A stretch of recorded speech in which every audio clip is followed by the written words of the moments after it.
Meus irmãos queridos, irmãs queridas, amigos que estão conosco, que alegria poder estarmos juntos e agora partilhar do conhecimento da verdade que liberta, que transforma, que é a palavra de Deus. O que é a vida? Em sua essência, é uma série de desafios. Em um mundo onde a insegurança e o medo nos cercam, a pergunta de como perseverar nos momentos difíceis ecoa em nossos corações como nunca. Vivendo os dias trabalhosos, difíceis que temos vivido, como perseverar, como prosseguir. Muitas vezes temos a tentação de simplesmente sentar no meio-fio e assistir a banda passar. Entregues à tristeza, olhando para a dificuldade, para as nossas limitações. E o texto que nos guia hoje é o texto de Salmo 46, versículo 1, que é um farol para a esperança de todo aquele que assim está, e de todos aqueles que creem em Deus, mas que por momentos de abatimento na alma, pela intensa guerra espiritual que enfrenta, é esse farol de esperança que nos renova. Eu convido você a ler bem forte, Salmo 46, versículo 1. Você pode ler bem forte?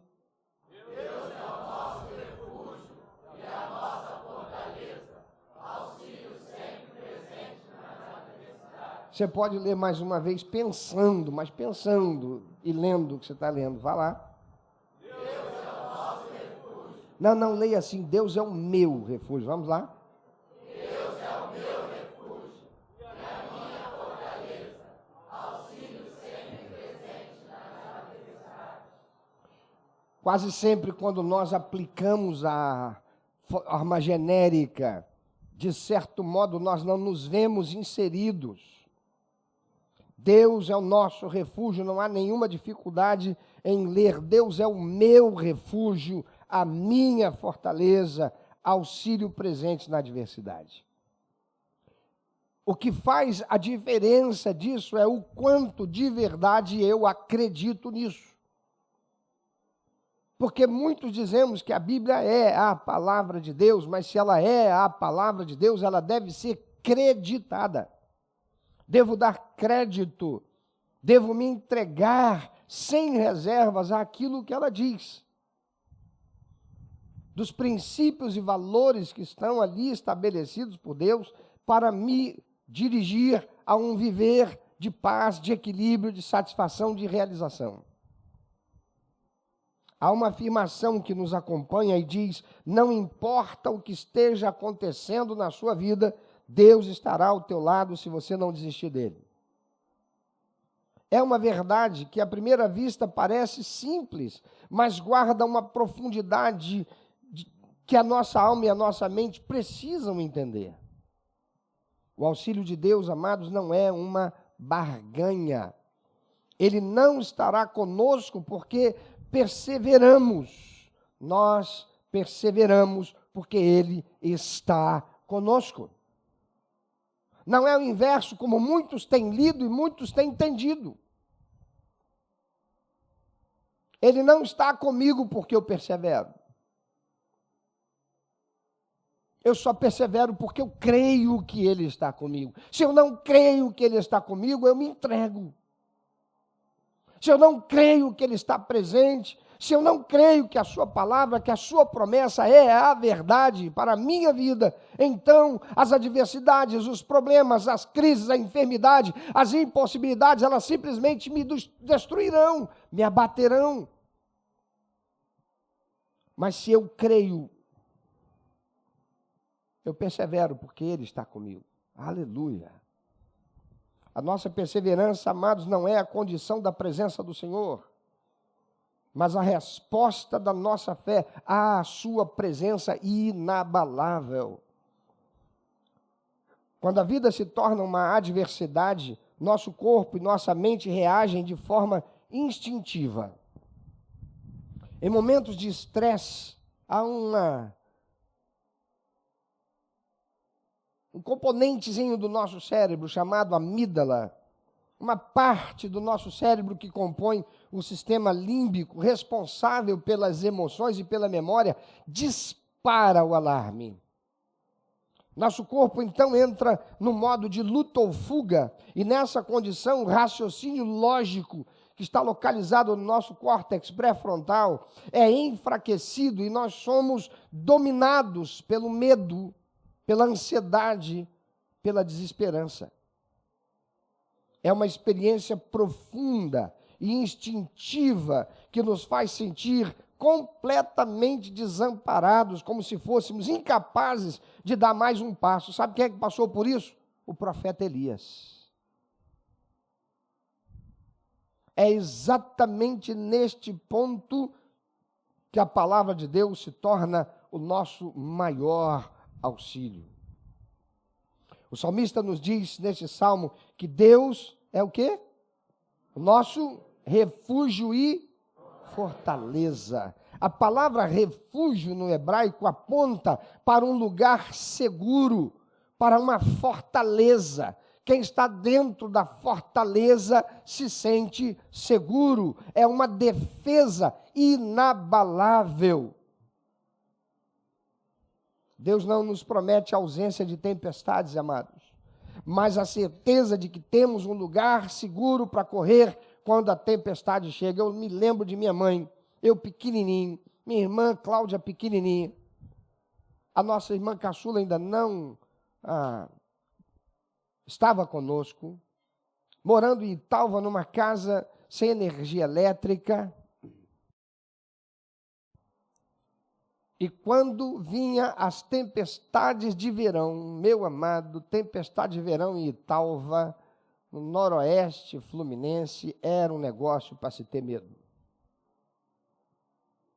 Porque quando as chuvas vinham, que vinham com aquelas tempestades de vento, a nossa casa, que era de telha, aquelas telhas francesas de barro, a água batia com força, o barulho era ensurdecedor dentro da casa, o vento entrava pelas frestas das telhas e passava pelas árvores que tinham ao redor da casa, assoviando. Era aterrorizante para nós que éramos crianças. E o que mamãe fazia? Mamãe acendia a lamparina de dia, muitas vezes, porque escurecia de tal modo que parecia que era noite. E ela nos levava para o banheiro, porque acreditava-se naquele tempo que o raio podia cair em qualquer lugar da casa, mas no banheiro não caía. Principalmente porque no banheiro não tinha espelho, então tinha que cobrir tudo quanto era espelho, guardar tudo quanto era talher, bem escondido, com medo que o raio pudesse fazer curva e lá tem uma faca aqui, bum. Mamãe nos pegava, nos levava para o banheiro, colocava as cadeiras, minha, dela, da Cláudia, nós sentávamos. Sabe o que mamãe fazia? Começava a contar a historinha da Bíblia para nós. E nós fazíamos um mini culto doméstico. Mamãe contava a historinha, nós cantávamos os corinhos. Ninguém mais fala corinho, né, pastor?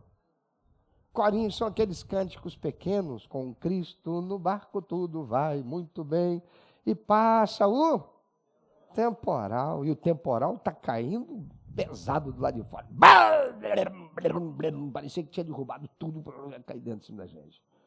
E lá estávamos nós, sentindo-nos seguros, eu e Cláudia, dentro daquele banheiro, à luz de lamparina, com a mamãe, com toda tranquilidade.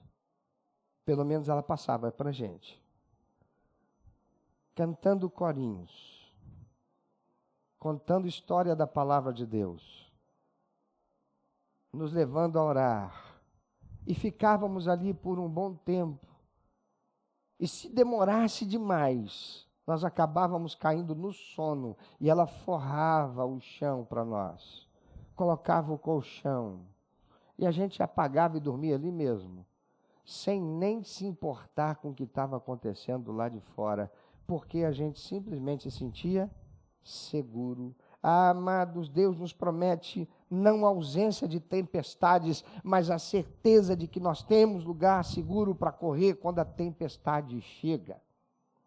Ele é o nosso único e verdadeiro refúgio, que pode acalmar a tempestade que às vezes está dentro de nós, no nosso interior. Se a adversidade nos leva a um estado de luta ou fuga, a perseverança na fé é o caminho para o nosso cérebro encontrar paz e estabilidade.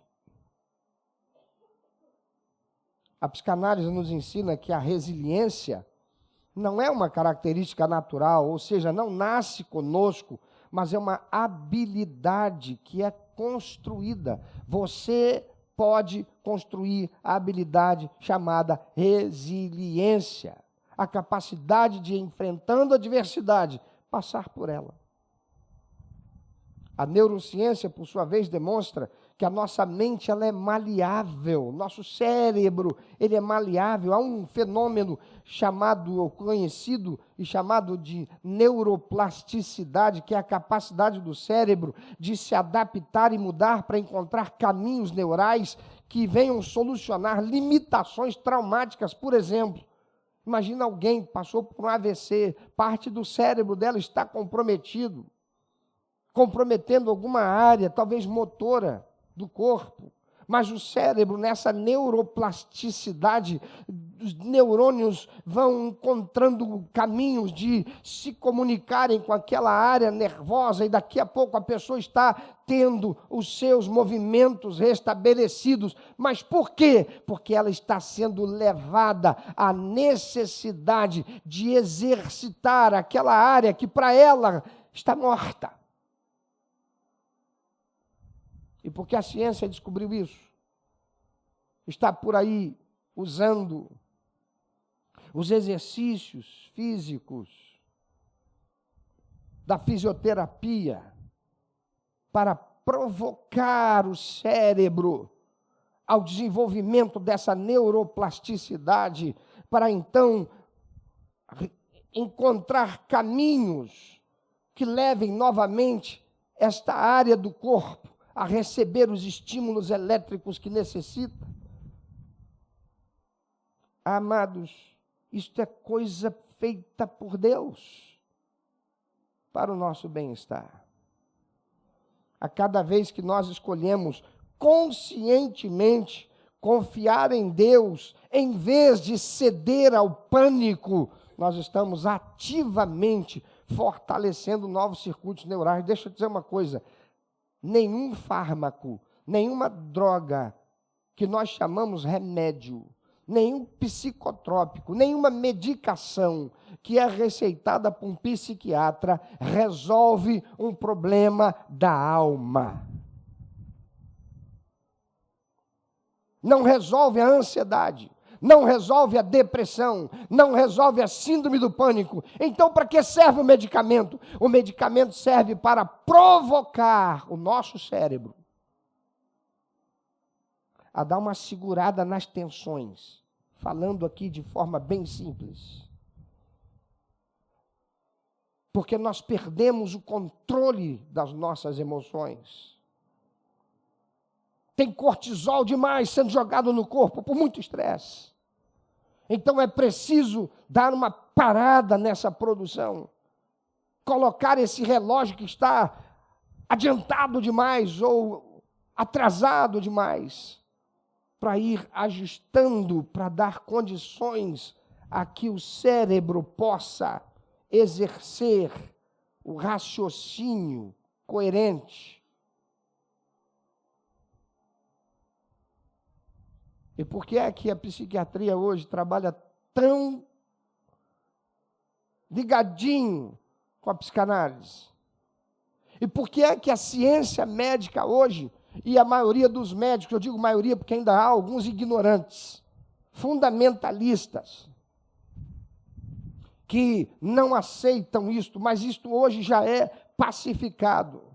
A ciência médica reconhece a importância fundamental da presença de um líder espiritual que esteja ao lado daquele paciente, daquele que está acamado, daquele que está internado no hospital. Por quê? Porque isto capacita este doente a exercer a sua cognição, pela sua vontade de viver, muitas vezes restabelecida por aquela fisioterapia espiritual, se me permite dizê-lo, que vai contribuir para que todos os demais recursos que estão conectados e relacionados ao físico possam surtir o efeito. Você já ouviu falar de alguém que, embora tomando todos os medicamentos, por mais fortes que fossem, não fazia efeito? Já tive que visitar uma pessoa no hospital, que os médicos disseram para a família: chama o pastor dele aqui. O médico pediu para eu ir lá. E quando eu fui, o médico disse: pastor, tudo que nós podíamos fazer já foi feito. Só tem um porém: os medicamentos não fazem efeito nenhum. Mas eu já descobri por quê, pastor. Eu falei: por quê, doutor? Porque ele desistiu de viver. Tudo que sai da boca dele é: não quero mais viver. Eu não quero mais viver. Eu não quero mais viver. Porque entregou-se àquela situação crendo que não havia possibilidade de restabelecimento da sua saúde, a ponto dele voltar a ter a vida que antes tinha, normal. E quando eu lá cheguei e estive com aquele irmão, e ministrei a palavra de Deus a ele, ele foi tomado de um reavivamento espiritual. E aquele homem, em menos de uma semana, saiu da UTI. E teve uma recuperação extraordinária. Por quê? Porque ele passou a crer que o Senhor era para ele o refúgio e a fortaleza de que ele precisava. Porque o Senhor não tinha desistido dele, ele não tinha o direito de desistir de si mesmo. Quantos são aqueles que agora, talvez participando conosco por essa transmissão, estão sendo bombardeados por pensamentos intrusivos, dizendo: acabou, dá fim, chega, não aguento mais. Deus não desistiu de você. Talvez alguém aqui entre nós.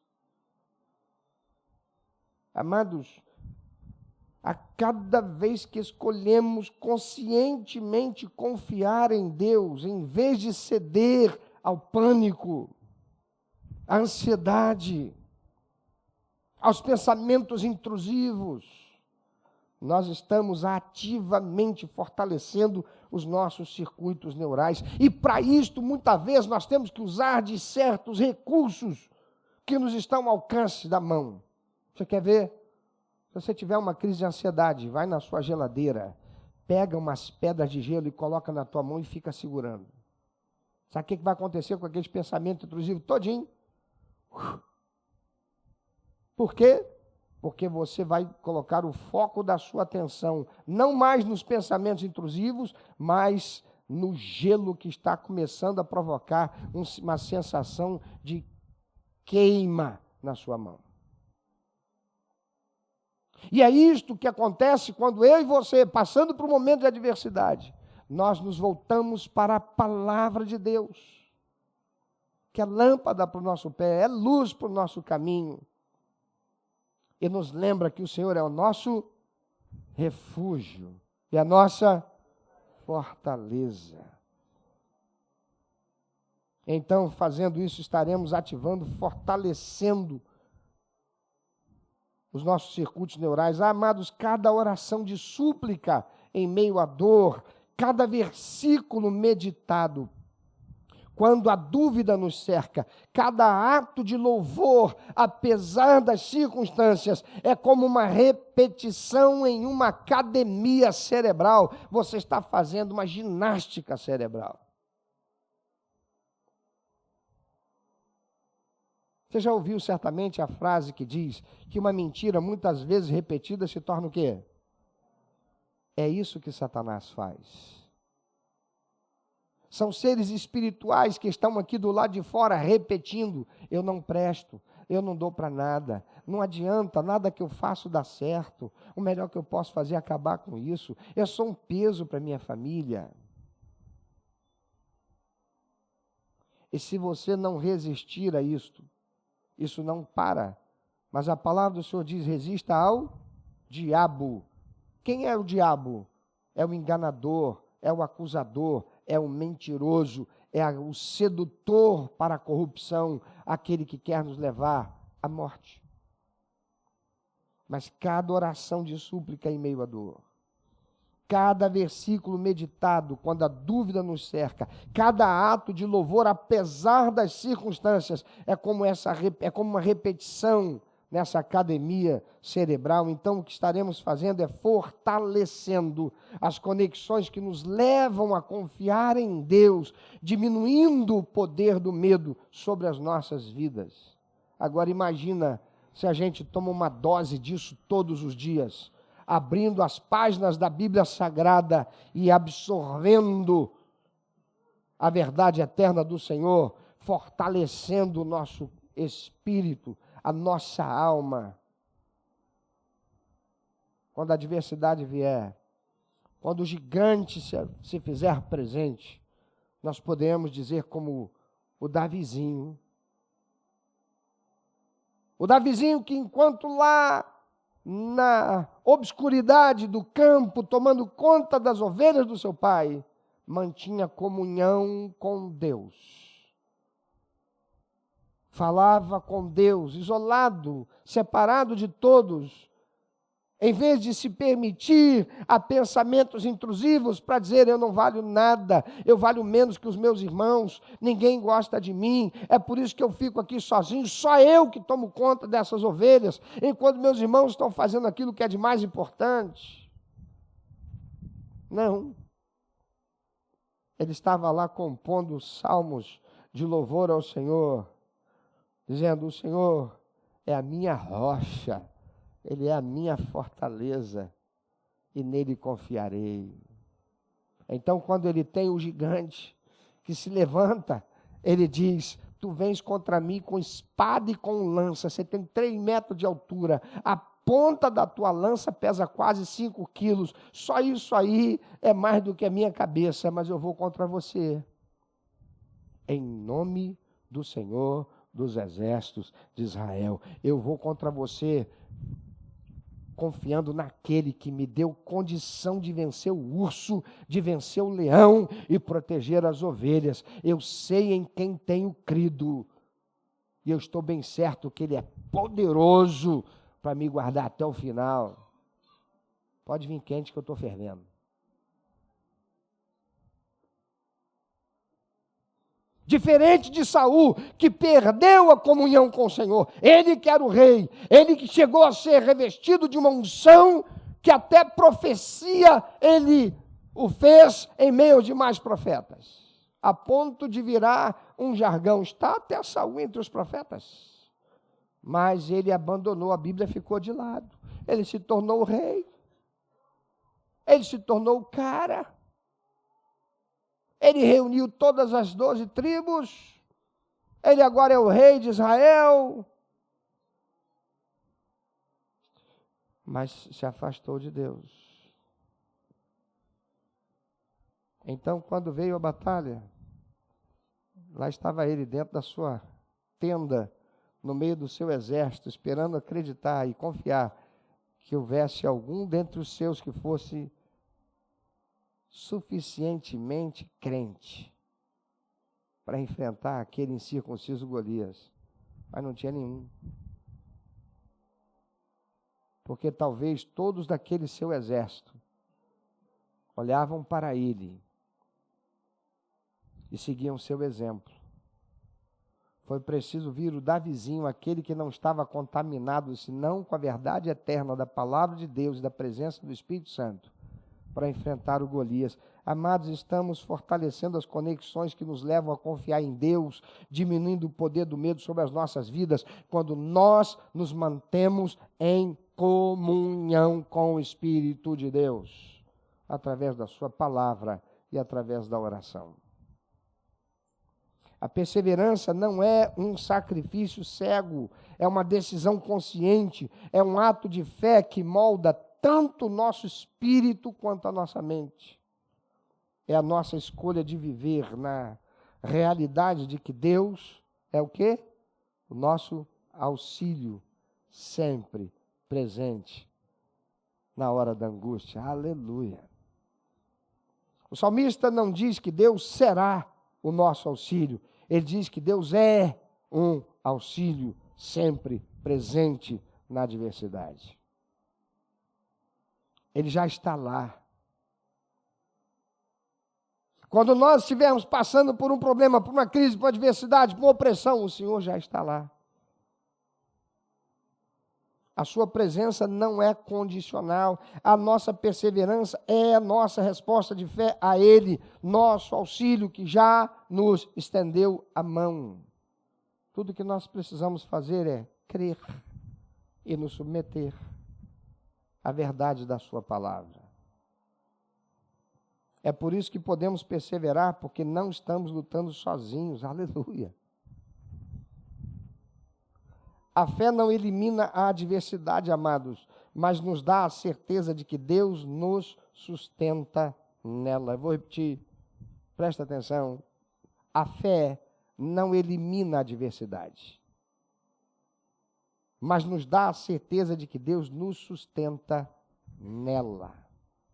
O Senhor Deus Todo-Poderoso está sempre a postos para ser o nosso refúgio e a nossa fortaleza. Não precisamos estar sozinhos em meio à adversidade. Quantos são aqueles que, quando vem o momento da crise, da dificuldade, da adversidade, querem ficar sozinhos, se excluem. É tudo que o diabo quer. Até na natureza é assim. Repara que todo predador, ele fica esperando para que um se desgarre da malhada.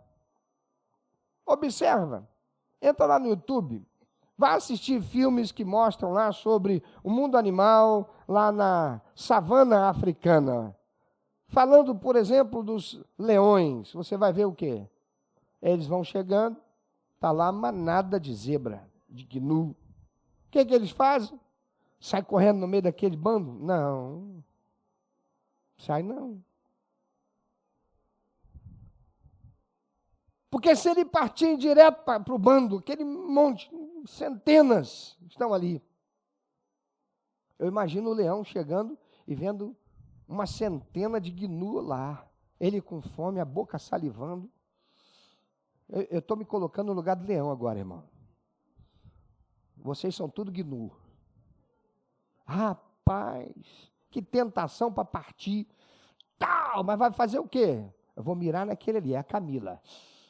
Tal, vai pegar lá o gnu Camila. Aí o que acontece? Todos que estão perto da Camila fazem assim, e a Camila também. E agora, quem é a Camila? Cadê aquela? Pega nenhum, gasta energia. Então o que ele faz? Tem um que está desgarrando, está ficando distraído. A manada está toda indo para lá. E ele está ali. Deve ser porque ele encontrou um montinho de grama, de matinho mais verdinho, ele está lá comendo de cabeça abaixo, ele não está percebendo que a manada está se afastando, ele está ficando sozinho. O leão olha e diz assim, encontrei o meu. Sozinho, nós somos um alvo fácil. Ficar sozinho é perigoso, porque sozinhos nunca estamos. Podemos estar sem a companhia de um outro ser humano ao nosso lado, mas não estaremos sem a presença de seres espirituais da maldade que conspiram para que nós aceitemos como nossos os seus pensamentos, aquilo que eles nos fazem pensar. Porque eles falam no comprimento de onda que a nossa mente capta. Então começamos a repetir o que é dito em primeira pessoa do singular. eu não tenho jeito, isso não vai ter jeito, eu não vou conseguir, é muito difícil. Você já tem falado coisa assim? Ah, mas é muito difícil. Que expressão satânica. Nenhum cristão deveria dizer é muito difícil. Sabe por que não? Porque a palavra de Deus diz, posso? Mas se eu fico dizendo é muito difícil, eu estou chamando a palavra de Deus de mentirosa. E vocês querem saber uma coisa? Tem gente incrédula que está sendo mais crente do que muito crente que crê em Jesus. Sabe por quê? Está vendo essas lâmpadas? Estão acesas. Que bênção, né, irmãos? Que coisa boa, né? Quem foi inventor da lâmpada? Thomas Edison. Você sabe quantas vezes ele fez experimentos até que a primeira lâmpada, de fato, acendesse e permanecesse por um tempo acesa? Mais de 1.400 vezes. Toda vez que alguém dizia para ele assim, rapaz, desiste isso aí, isso é muito difícil. Ele dizia, é por isso que eu continuo. Alguém vai fazer isso e serei eu. E o que é que a palavra de Deus nos ensina? Posso todas as coisas naquele que me... Davizinho chega lá, o exército de Israel está lá, os irmãos dele estão lá, os irmãos dele também estão amedrontados, afinal de contas, quem é que sai lá do meio do arraial dos filisteus e vem marchando, chega até no meio e esbraveja lá, e aí, tem macho aí não? Tem nenhum aí do exército de vocês aí não? Ô Saul, você não venceu um monte de batalha, Saul? Vem para cá, não precisa matar todo mundo se matar aqui não. Escolhe um guerreiro de vocês para vir fazer frente comigo. Aquele que morrer, o exército perdeu. Não precisa morrer um monte de gente. Vamos no 1 a 1 aqui. Todo mundo com medo. Davizinho chega lá. Está ouvindo aquele cara falar aquilo, zombando de Deus. Cadê o Deus de vocês? Que Deus de Israel? Que nada. O nosso Deus Dagon é quem nos dá a vitória. E Davizinho está ouvindo aquilo revoltado. E ele fala para os irmãos, mas vem cá, por que é que ninguém ainda deu cabo desse incircunciso? Que está zombando do exército do Deus vivo. Isso chegou aos ouvidos de quem? De Saul. E aí quando foram interpelados, Davi, rapaz, cala a boca, rapaz, sabe o que está falando? Não. Davi diz, rapaz, presta atenção, eu cuido das ovelhas do meu pai, e quando veio um urso, eu clamei pelo Senhor e o Senhor me deu a vitória. Venci e matei o urso. Da outra vez veio um leão, eu clamei pelo Senhor e ele me deu a vitória e eu matei o leão. Quem é esse incircunciso? Que diferença, irmão? Que diferença? Eu quero te perguntar, qual é o nome do gigante que tem se levantado na sua vida? Desemprego? Enfermidade? Adultério? Abandono, desonra, o que é que tem se levantado contra a sua vida? O que pode ser maior do que aquele que é o nosso refúgio e a nossa fortaleza? Aquele que renova as nossas forças e adestra as nossas mãos para a batalha. Aquele que nós dizemos que é o general de guerra, que nunca perde batalha, mas ele sempre ganhou as batalhas usando quem? Mesmo quando o homem não fez nada, como Gideão, que não espetou a espada dele em nenhum dos inimigos, Deus usou Gideão com a sua fé e obediência, crendo no Senhor. Amados, o Senhor Deus Todo-Poderoso está sempre a postos para ser o nosso refúgio e fortaleza. Não precisamos estar sozinhos em meio à adversidade e incompetência ante aos gigantes que vêm contra nós. Tudo que nós precisamos fazer é, se creres, diz a palavra, verás a glória do Senhor. Tudo que precisamos fazer é crer na promessa do Senhor. Não podemos dizer, a Bíblia é a palavra de Deus. Mas quando a adversidade vem, nós nos entregamos aos pensamentos motivados por seres espirituais que estão colocando na boca de pessoas palavras para nos desmoronar ou diretamente a nossa mente.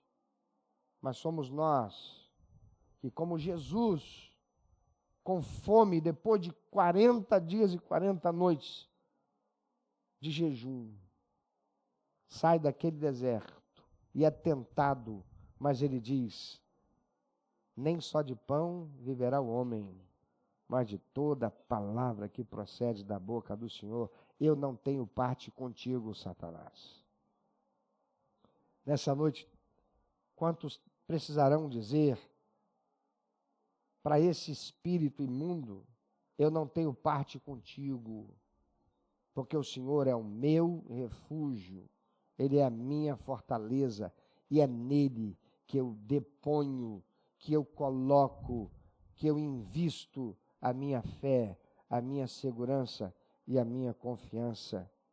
Eu sou incompetente, eu não tenho forças de mim mesmo contra nada disso, mas eu estou colocando a minha esperança, a minha confiança, a minha segurança naquele que nunca falha, o Rei dos Reis, o Senhor dos Senhores, o Todo-Poderoso, aquele que me salvou e aquele que me chamou de filho pelos méritos de meu Senhor e Salvador Jesus Cristo. Eu vencerei, eu estarei seguro, eu não mais me permitirei ser dominado por esse pensamento, gerando sentimento de derrota para me fazer abatido, incompetente e incapacitado. Eu vou vencer. Eu estava afastado do Senhor. Ufanado pela condição material que eu alcancei sendo tão jovem, mas traído por um sócio, perdi tudo e fiquei 2 anos desempregado. Cheguei a 3 quilos mais que um saco de cimento, 53 quilos. Mamãe colocou comida na minha boca muitas vezes. Mamãe me levou ao banheiro para escovar os dentes e lavar o rosto várias vezes, em depressão. Até que um dia ela me levou a um médico, lá no centro de Nova Iguaçu, no prédio da antiga Casa Titus, lá em cima. E quando eu lá entrei e fui atendido por aquele médico, ele era um médico fitoterápico. E ele me ouviu, eu disse tudo que eu estava sentindo, pelo que eu estava passando, sem falar dos meus dilemas, dos meus problemas. Então ele fez a receita de tudo aquilo que precisava ser comprado, os chás que precisavam ser feitos. Ele era um médico homeopata.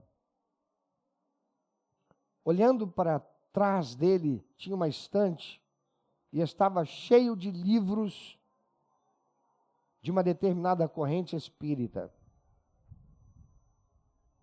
que mistura espiritismo com ufologia, de uma determinada seita de Nova Iguaçu.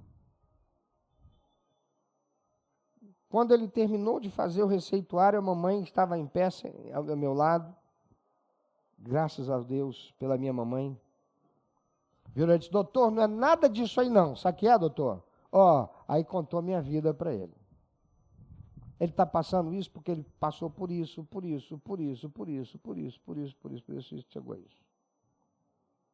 O médico virou, pegou um livro daquela seita, abriu e começou a me evangelizar com a doutrina daquela seita, para dizer que eu era um espírito desencarnado vindo de um outro planeta e que eu estava aqui passando por tudo aquilo porque eu estava purgando um karma dessa vida e eu precisava. E enquanto ele ia falando aquilo, eu ouvi a voz do diabo falando na minha mente, dizendo assim: você não foi criado no Evangelho? Você não sabe que a Bíblia é a verdade? a Bíblia não é a verdade para você? Ele não está falando algo que é doutrina minha, do diabo? Prega para ele, fala para ele que isso tudo aí está errado. Fala de Jesus para ele. Não pode, porque você não é nada. Você não é ninguém, você perdeu tudo. Você não tem autoridade mais para falar. Irmãos, naquela hora, em vez de eu me sentir acuado, em vez de eu me sentir humilhado, em vez de eu me sentir envergonhado, e tinha razão para eu sentir tudo isso, o que eu senti foi ódio. Pastor, o senhor está dizendo que o senhor teve ódio? Sim, mas não foi do médico. Eu tive ódio daquela voz que estava falando comigo, porque era o diabo falando comigo. Eu olhei para ele calado, o médico, e disse: doutor, muito obrigado.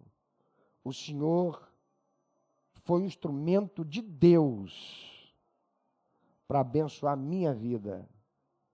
E o senhor nem tem noção do quanto o senhor está sendo uma bênção para a minha vida. Eu vou sair daqui e vou tomar esses remédios. E nunca mais o senhor vai ouvir falar do Cláudio desse jeito que eu entrei aqui. Irmão, eu saí de lá. Eu que não comia, não tinha vontade de comer, pastor. Não tinha apetite, não queria tomar banho, só queria ficar escondido dentro do quarto. Eu saí daquele lugar querendo chegar em casa, pegar a minha Bíblia, devorar a minha Bíblia com o joelho no chão e dizer para Deus: Senhor, me perdoa, porque eu reconheço que tudo isso que eu estou sofrendo é porque eu abandonei a verdade. E porque abandonei a verdade, eu me apeguei àquilo que jamais poderia me dar segurança. As amizades se foram, os relacionamentos se foram, os recursos materiais se foram, a posição social se foi, nada restou, mas não ser a tua palavra.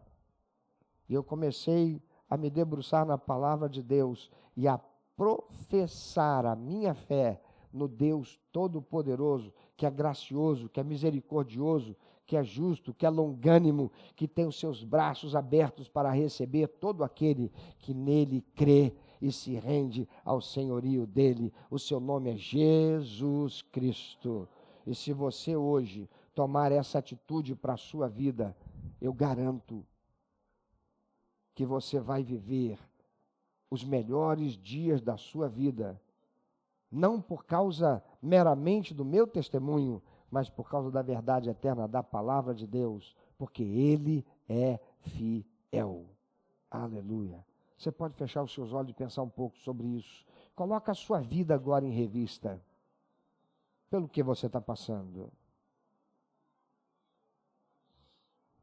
Eu falo agora com pessoas que talvez em casa estão dentro de quartos fechados. Com pessoas que aqui vieram a um passo de também entrar dentro de um quarto. Quem sabe conseguiu sair desse quarto onde estava, trazido por alguém para estar aqui hoje, para receber essa palavra de Deus, palavra de libertação, que Deus quer fazer na sua vida. Eu falo com você, meu irmão, em Cristo Jesus, talvez você esteja enfrentando uma adversidade que parece intransponível. Afetou a sua mente, você está experimentando um abatimento que é também psíquico, seu cérebro já está descompassado, seu metabolismo, seu relógio biológico está bagunçado, porque você se permitiu afastar da verdade da palavra do Senhor. Você se alimentou de tudo, menos da palavra.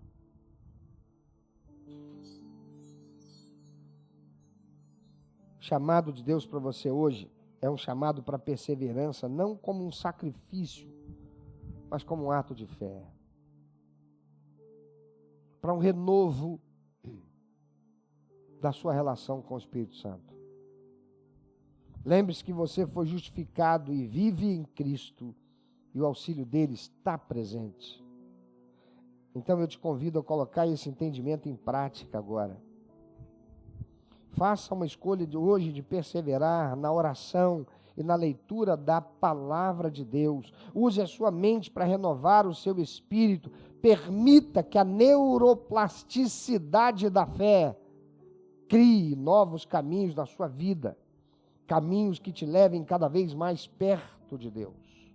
E isso começa por uma atitude, um pontapé que você vai dar hoje para prosseguir amanhã e depois de amanhã e todos os dias, mas começa hoje. Então eu te convido, meu irmão, se levanta do seu lugar agora, onde você está, e começa a dar ordem ao teu cérebro para dizer: eu não aceito este jeito, eu não aceito este modo, eu não aceito permanecer assim.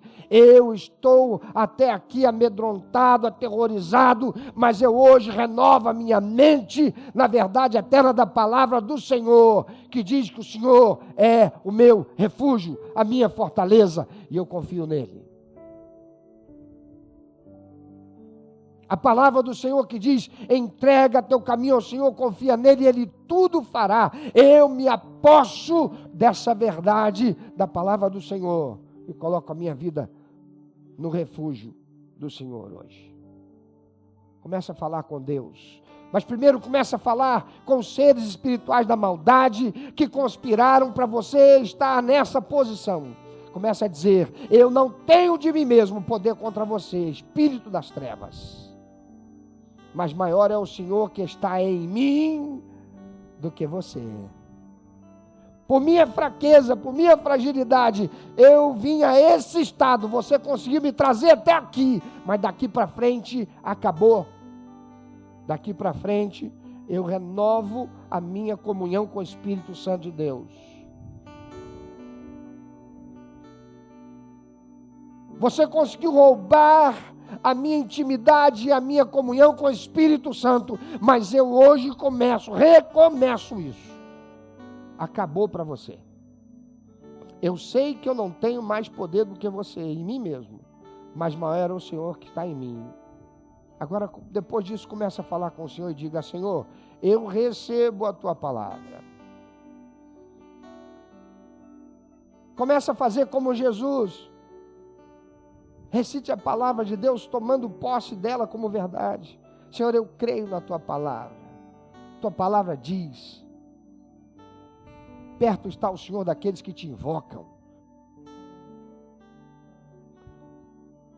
A tua palavra diz que um coração quebrantado e contrito o Senhor não despreza. Olha para mim agora, Senhor. E começa a lembrar as palavras e as promessas que o Senhor tem sobre a tua vida, meu irmão, minha irmã. E vai falando com o Senhor aí onde você está. Aleluia. Eu falo com você, amigo, amigas, que ainda não fez a sua entrega de rendição total a Jesus Cristo. A sua vida é uma constante experiência de luta e fuga, luta e fuga, luta e fuga. As adversidades chegam, o seu cérebro, a sua alma e o seu coração não têm um lugar de refúgio.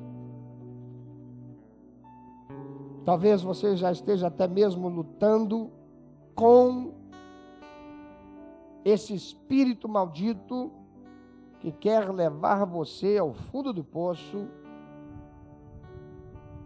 E quem sabe você já está lidando com pensamentos suicidas. Esses pensamentos não são teus. Nunca vieram de Deus. Isso é um demônio soprando na tua alma. Falando na primeira pessoa do singular, para que você acredite que seja teu pensamento. O que é o teu pensamento? Você crê nisso? A boa notícia do Evangelho é que Deus te oferece o único refúgio e a única fortaleza que pode realmente sustentar. Porque você tenta ser forte em si mesmo, mas a vida te mostra que você não pode vencer sozinho. Então entregue a sua vida a Jesus. Não se trata de tentar ser bom, mas de reconhecer que você precisa do Salvador. E este é só Jesus Cristo, aquele que venceu a morte, venceu o diabo, venceu o mundo, aquele que foi morto, mas reviveu, E Ele está vivo. E Ele reina e reina soberano no céu, na terra, no universo. Ele é Senhor de todas as coisas.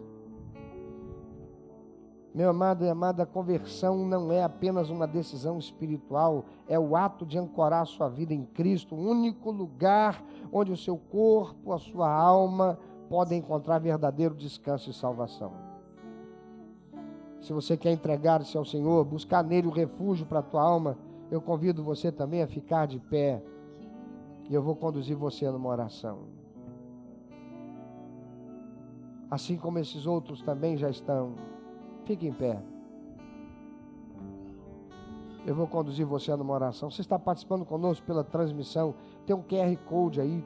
Entra agora nos comentários. Diga lá, eu hoje entrego minha vida para Jesus. Diga aí nos comentários, eu não aceito continuar desse jeito. Diga aí, eu hoje tomo posse da verdade eterna da palavra de Deus sobre a minha vida. Escreva aí, eu me coloco agora no refúgio e na fortaleza que é o Senhor Jesus e me escondo nela. Tem um QR Code também para que você possa acessar e entrar em contato conosco. E se você quer receber Jesus como teu Salvador e Senhor, você vai orar comigo. E vai mandar uma mensagem através da tela que esse QR Code vai conduzir você. Então ore assim comigo e diga: Deus Pai Todo-Poderoso, eu reconheço que não sou competente, não sou capaz em mim mesmo, não tenho forças em mim mesmo para vencer o menor dentre os espíritos imundos que conspiram contra mim. Eu recebi a tua palavra e eu criei e creio. E nesta hora eu reconheço que sou pecador, não tenho merecimento, jamais poderia ter, jamais poderei ter, para merecer a salvação e a vida eterna. Eu peço que o Senhor perdoe-me por ser pecador. Me perdoa os meus pecados. Me lava e me purifica no teu sangue derramado, Jesus, naquela cruz. Eu te recebo como meu único, eterno, suficiente Salvador e Senhor da minha vida. Eu tomo posse da verdade, que é a tua palavra, a Bíblia Sagrada, para viver por ela, me alimentar dela e da comunhão com teu Espírito Santo, que eu peço ao Senhor passe a habitar em mim a partir de agora. Recebe-me, Pai, como teu filho, pelos méritos de meu Senhor e Salvador Jesus Cristo. Escreve meu nome no livro da vida, para minha salvação e a vida eterna contigo. E enquanto eu viver nesta terra, a partir de hoje,